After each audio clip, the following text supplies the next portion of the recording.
"Lady Ray, what are you doing here? You should not be here," says the woman in the mansion. "What do you mean?" asked by Lady Ray, and this is where our story would lead us. This is Hayes Lisbon, Ray's older brother.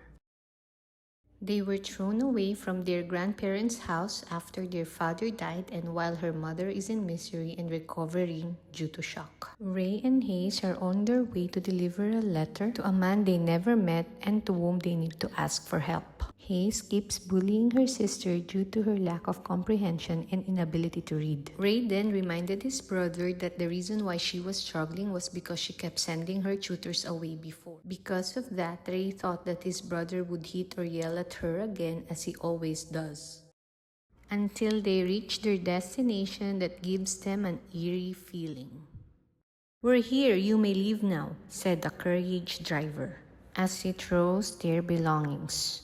And they finally found what they were looking for, the mansion.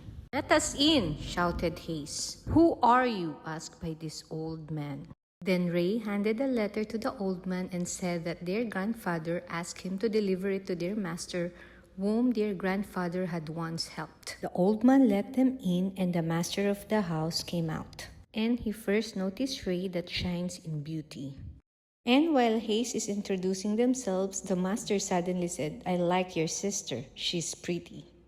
Master asked Ray if she has a fiancé, and Ray replied, "I don't have one." The master was pleased with what he heard and introduced himself. "My name is Clodan Cazel. You can stay here as long as you want." As time goes by, Ray's relationship with Hayes becomes more distant. He also noticed that the workers in the house didn't listen to any of Hayes' requests and kept disrespecting him.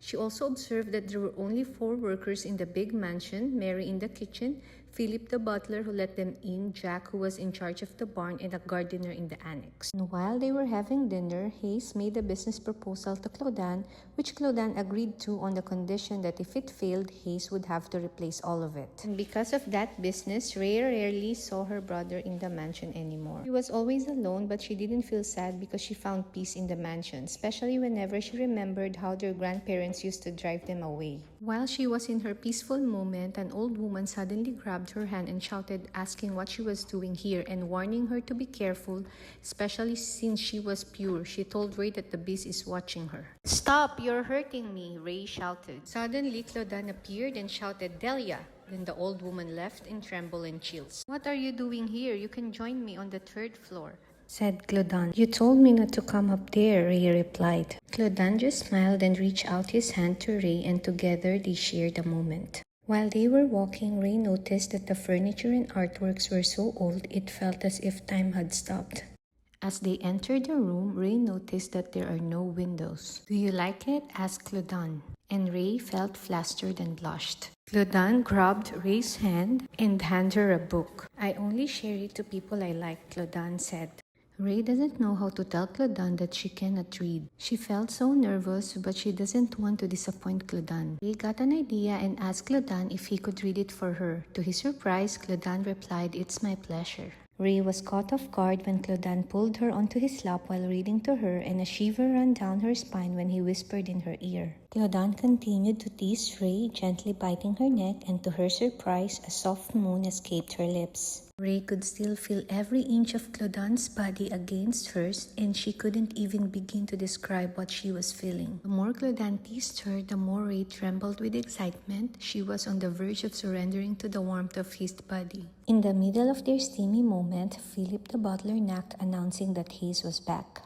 Ray trembled with fear, not wanting Hayes to catch her in such a compromising moment with Clodan. But Clodan doesn't seem to care as he continues to caress and tease Ray. Philip keeps calling Clodan, so Clodan replies that he will be there. Before they went out, Clodan reminded Ray that the book was meant for her. Warm, bright, and shiny, Ray was delighted by what she saw and by the rain finally stopping. "Do you enjoy the warm weather, Ray?" asked Clodan. "Of course I do," Ray replied. "What about you, Ray? Do you enjoy it?" asked by Ray, and Clodan remained in silence. "What are you doing here, Ray? I don't want you ruining anything. Stop being so rude," shouted by Hayes.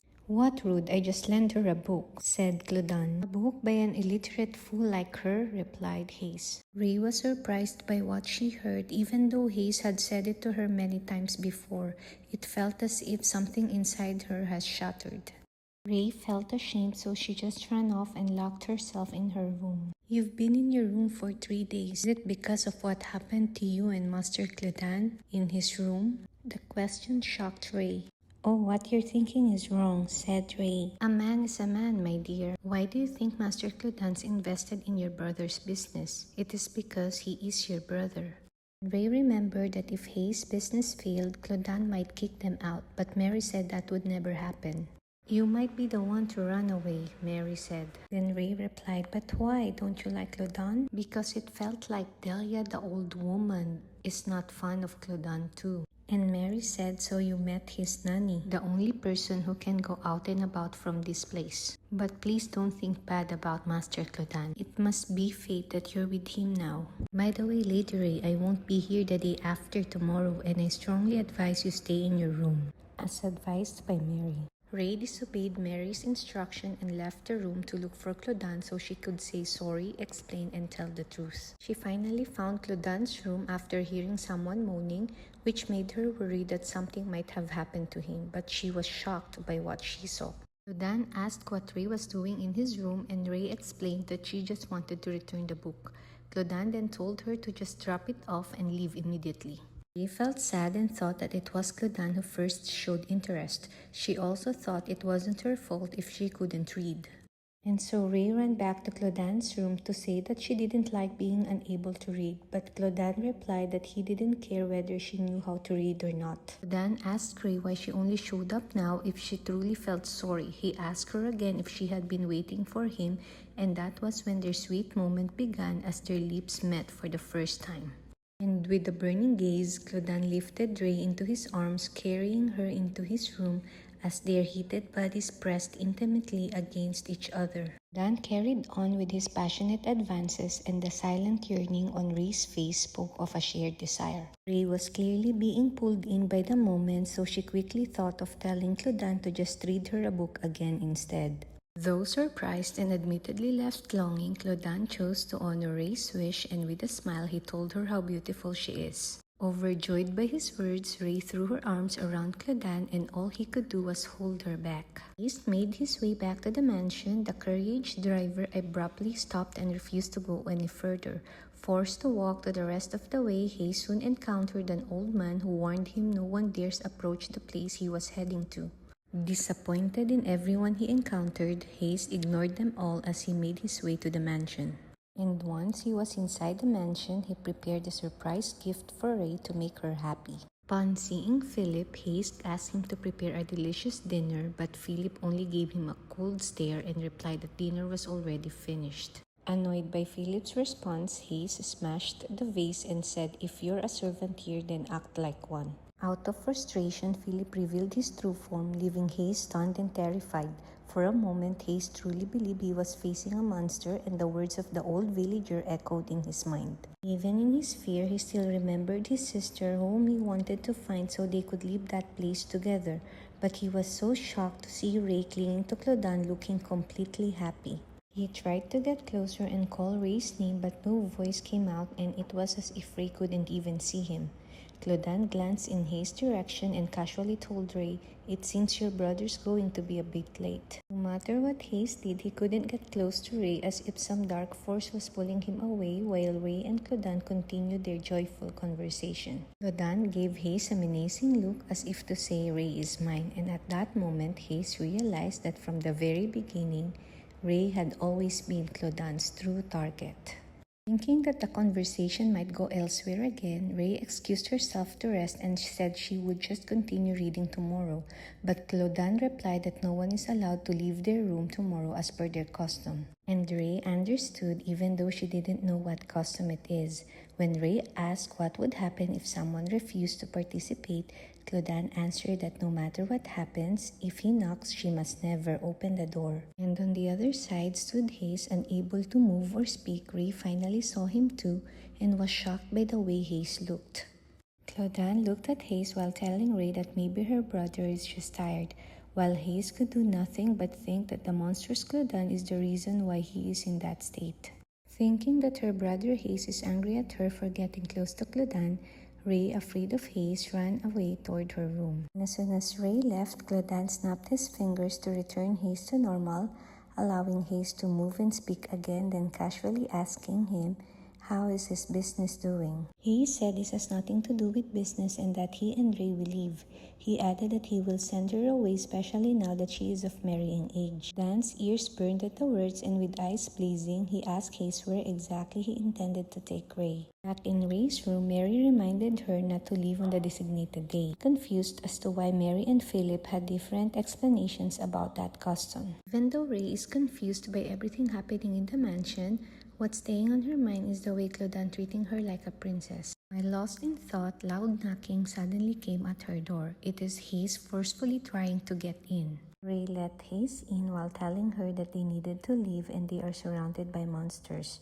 Ray stunned by what she heard as if something inside her shattered. Shocked by what she heard, Ray questioned Hayes' intentions and asked what had happened to Clodan's business and money. In anger, he slapped Ray and told her she's completely thoughtless. Hayes continued to hurt Ray and told her to wake up to reality that if she thought Clodan has feelings for her, she is totally wrong because the truth is he doesn't have feelings for her. Hayes went on saying that Clodan would only end up devouring her, so she needed to wake up. Ray didn't believe Hayes and told him he was just running away from Clodan because of his failed business. Ray even told Hayes to just apologize to Clodan. And because Ray would not listen to Hayes, he pulled her to run away from the mansion. But Ray resisted and said that the people in the mansion had been kind to her, so she didn't want to leave. While they were arguing, Hayes noticed a woman in black staring at him, but when Ray looked, she didn't see anyone and told Hayes there was no one else there. When Hayes realized he was the only one who could see the woman, he panicked and ran off, leaving Ray behind with a warning not to end up dead in the monster's castle. And just like that, Hayes left her. Ray could only cry, fearing that Clodan might kick her out or get angry at her once he finds out that Hayes took his money because of the failed business. Dan found Ray and asked why she is outside. Still in tears, Ray asked Clodan for forgiveness for what Hayes had done, assuring him that Hayes would come back to return his money. Dan told her he didn't care and asked her to stop calling out to Hayes because he was the one standing in front of her. Ray could feel Clodan's anger and frustration. Clodan told her to stop mumbling because seeing her like that was making him want to do something dirty to her. Clodan suddenly kissed Ray and let his hand wander to her chest, leaving her stunned and breathless. As she froze in shock, he leaned in and told her firmly that he warned her not leaving her room. Dan added that he had long wanted to ruin Ray, but he held himself back because of her purity and innocence. Still, he confessed that he deeply desired to have his way with her in every corner of the castle. Clodan admitted he could no longer resist himself. And as the night deepened, Clodan's passion intensified. Their bodies slowly drew nearer, making the night even more intense. Ray whispered, "Take it easy, I've never experienced anything like this before." Hearing that made Clodan's ears twitch, fueling the fire of his already blazing desire for Ray. He began to tease her until Ray could no longer resist and just surrendered herself to Clodan. Ray could no longer resist even though she told Clodan to stop several times, her words growing weaker each time. Clodan's desire surged again, and all Ray could do was surrender to the moment. Their passionate moment continued as Clodan found himself wanting more of Ray, unable to get enough of her warmth and presence. And Clodan suddenly remembered the curse placed upon him and how his longing for Ray began. It was as if from that moment on he knew he would never let her go. Clodan's desire burned even stronger, intensified by the growing anticipation he felt for Ray. The joy Clodan felt in Ray's presence is clearly written all over him. And when it's over, Ray softly whispered, "I'm sorry," though the happiness on his face said otherwise. Clodan looked at her and said firmly, "I'm never letting you go." The next morning, as Mary looked after Ray, she warned Clodan to take it slow. After all, Ray is human. When she mentioned what the curse might do to Ray, Clodan's expression darkened with anger, causing Mary to tremble. Mary begged for forgiveness from Clodan, and at that moment, Ray suddenly woke up. her eyes catching a glimpse of Mary bowed low on the floor, looking absolutely terrified. Mary brushed off the situation, insisting nothing is wrong, but Ray kept expressing her concern, which only fueled Clodan's jealousy. "You know I'm a very jealous man," he muttered. Ray glanced at him briefly, then turned her eyes away. "I'm just worried about Mary," she said softly. Then Clodan asked Ray, "Are you avoiding me?" Thank you for watching. I just recently started my channel, so expect more manhwa romances coming soon. You can also drop your suggestions. I'd love to research and create stories based on them. I ended this one at chapter 10 for now, but I'll see if I'll continue it or explore a new manhwa next. Feel free to comment your suggestions below. Don't forget to subscribe and hit the notification button. Thank you.